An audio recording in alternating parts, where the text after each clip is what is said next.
Hello everyone, welcome back to K-Pop Insight, where you can hear the latest news from the world of your idols without having to scroll through a long timeline.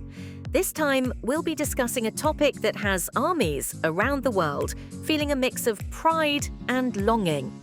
Yes, we're talking about Suga from BTS and his mandatory military service, which has entered its final phase.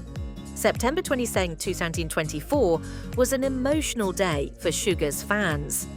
On that day, the member whose real name is Min Yoongi officially began his military service in South Korea.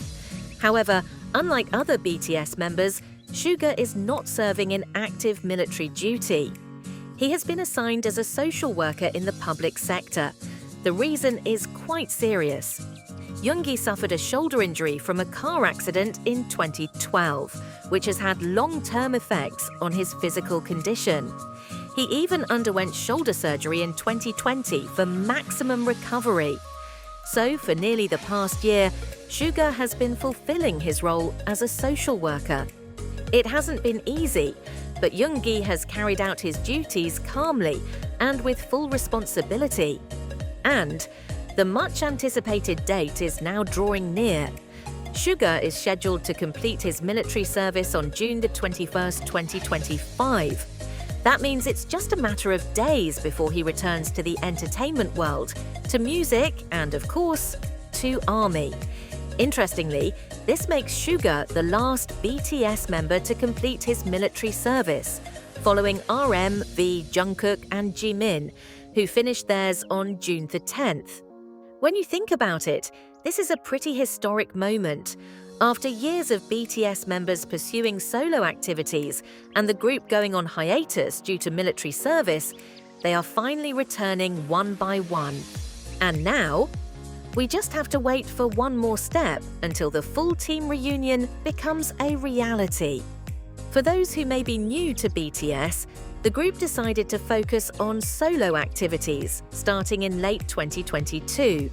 They agreed to serve their military duty one by one while continuing to release individual projects. Suga was no exception. Before enlisting, he released the album D-Day under his alter ego, Auguste D. And just as iconic, he held a successful world tour titled Suga Yao Auguste D Tour, which served as a sweet farewell before his temporary hiatus. For many fans, Suga's presence isn't just about music or stage performances. He's known as an honest, calm, sometimes aloof, yet deeply caring individual. It's no wonder many say, ARMY isn't complete without Yoongi. And soon, that void will be filled. What makes it even more special is that 2025 has long been planned as the year BTS returns as a group. With all members returning from military service by mid-year, there's a high likelihood we'll see a full comeback, whether it's a new album, concert, or even a world tour. So it's not just Suga returning, but BTS as a whole. That's the latest update on Suga BTS and the end of his mandatory military service. We're just counting down the days until all BTS members reunite. How are you feeling, ARMY? Are you ready to welcome BTS OT7 back?